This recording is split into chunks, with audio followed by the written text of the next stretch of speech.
We passed the point of no return, and at this point, we'll say it's just a matter of time before these glaciers completely disappear to sea.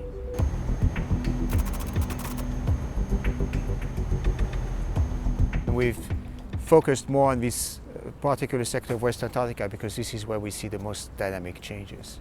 But we've been observing changes in speed, the acceleration of these glaciers, thinning of these glaciers, and also their retreat inland, which is kind of a feedback that will maintain that retreat and that thinning and that acceleration for many years to come.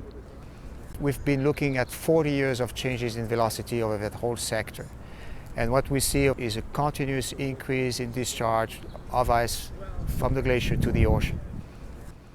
In most cases, when you look at ice sheets, the important stuff is taking place at the bottom that you can't see.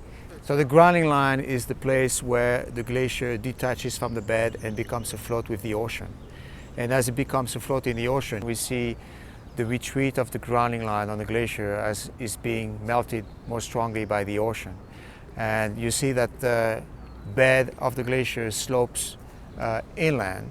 It never gets away from the water. The water keeps following the glacier because it gets deeper inland.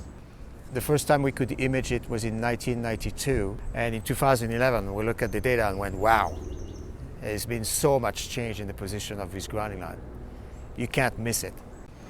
So there's a bunch of feedbacks that makes this retreat unstoppable, unless suddenly the glacier starts retreating in a bed that rises up, right? But we don't see that in any of these glaciers. This system is evolving very fast and is progressing exactly as you would expect if it was about to collapse to sea. They're retreating at rates of about 1 kilometer per year. If these glaciers were sustaining this rate of retreat, they would disappear completely in a couple of centuries.